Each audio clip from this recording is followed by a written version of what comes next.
you think it's because of people like Sister Lucina, or there were a lot of widows in that parish? Exactly, it was a parish of widows. I mean, because I recall reading some, it was like hundreds of widows. You would walk from the top of Wyoming Street down to New St. Mary's Church, and you could just tick off a few families where the father was living.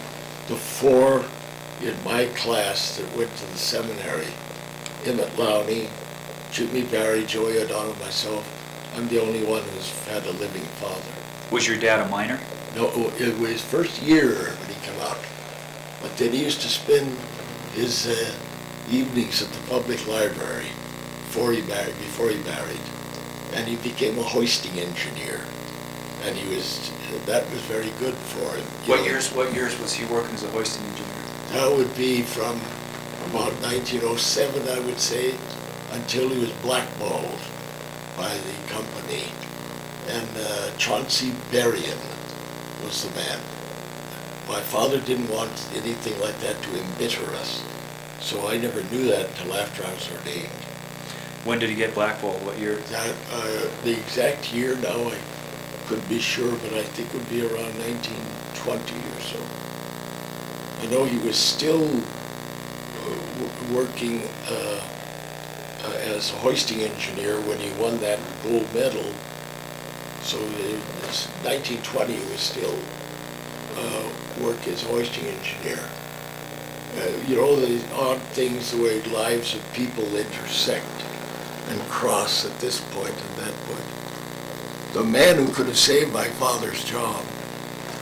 Some people like Monsignor Joyce regarded my father as a Bolshevik, which he was anything but he was a very strong Union man. And the man who could have saved the reason that Chauncey Berrien fired him was, told him he'd never work in Butte again, was they put the Union Jack up on the flagpole at the mine. Which mine? It would have been the Moonlight. Okay. And I'd have to check with Vernie for that. At any rate, and he took it down. But the man above him could have reversed that decision, and he was P.J. Carrigan. And you know I know Carrigan. I know his daughter. She was down in the Bitterroot. Exactly. Now, when I was newly ordained, Honey Kiley, Dr. Kiley here in Butte, said, "I'd like you to come with me to an AA meeting, so you'll learn about AA." And I said, "Fine, I'd love to," and I did. And then so a little while later, he told me the reason. He said, "Dr. Carrigan likes your sermons, and I think that maybe you could help me get him into AA." And I don't think I was all that much help. It was really Honey Kiley. But later in the year, one of my classmates had never yet anointed anyone, because when he was ordained, we had 8 in the class, and Bishop Gilmore he had plenty of priests. And Father Mike Beatty was up at Columbia Falls, and he had never administered extreme unction at all. So he visited me, and the call came in to Warm Springs, and it was Dr. Carrigan. So I said, "Mike, you anoint, and I'll say it." Well, now Carrigan, Dr. Carrigan, that's different from Lantern Jaw Carrigan that was up at the Mountain Con, right? Two different people? Or are they the same people? Same family. Same family. I didn't know the name Lantern Jaw, but Carrigan, who was the company boss, yeah, that would be the father of the doctor. Oh, I got it. Mrs. Dowling would be a sister, yeah, of this dentist. Yeah, Mom said that she would take a limousine to school sometimes and stop and pick her up when she was walking to Girls Central. Oh, yes. They're in the same class. Yeah. You know, I think the company houses like at the Mountain Con, up at St. Mary's, there were 2 of them, Turquoise, and then the Kane House. I thought how very sharp it was of Father Rooney as a pastor, just from a pastoral point of view. When McGloin, who lived in the Kane House, the company house, and his kids was St. Mary's. And when after Mass on Sunday, Father Rooney never ever greeted McLoyne. McLoyne came and greeted Father Rooney. But that was Rooney's way of teaching the people. Mm-hmm. Yeah, and McLoyne was sharp enough to see that he might walk over and shake hands with this one and that one. Yeah. But because of his position, McLoyne, and that showed what a good Catholic McLoyne was too. Yeah, yeah. You know, that was well, like Father Rooney, you know, used to tip his hat to a little girl. And you think, well, first of all, I think, you know, is that a little silly? But he was to teach little boys about, you know, the respect they should have for little girls. Mm-hmm. He also started the practice of having the little girls, he wanted to keep them close to the altar. Clean out all these vigil lights in St. Mary's. And in the old days, there were lots of them.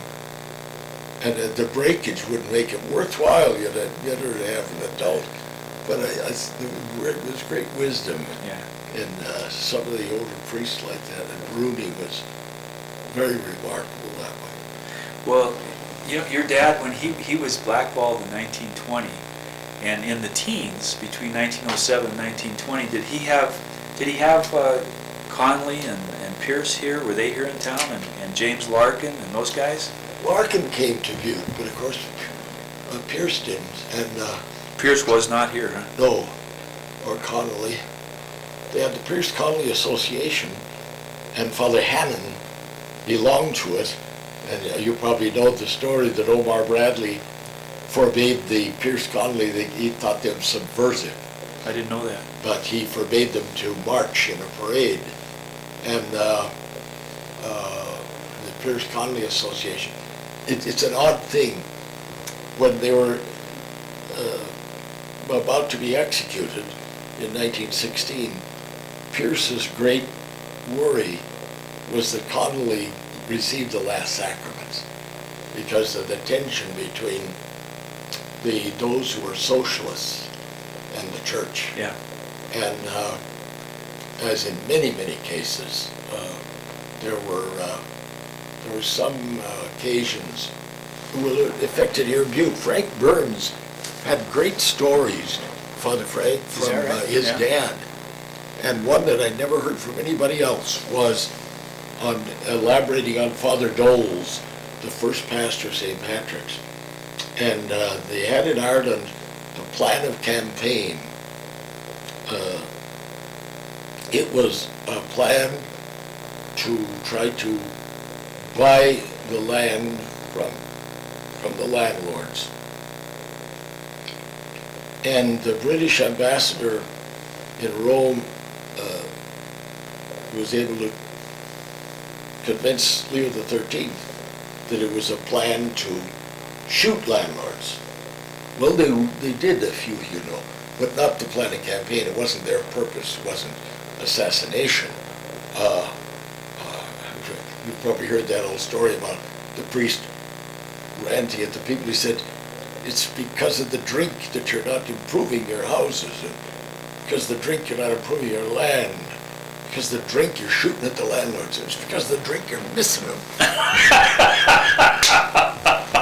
And my brother was sent as an assistant to old Monsignor O'Farrell at Kalispell, who was a very gifted man.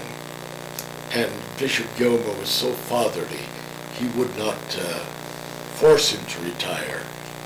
But he sent an assistant up to him, and the guy took off and left the priesthood. So O'Farrell didn't think Americans were mature enough to be ordained, so we should wait another generation.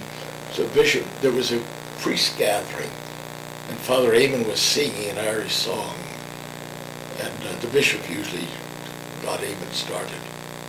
And old Monsignor O'Farrell was just in tears, and Father Bud Sullivan was very shrewd. Father O'Corn said, he has animal cunning. Father Bud, he said to Eamon afterward, he said, Eamon, you're going to be sent to Kalispell, and sure enough he was. But now Eamon is your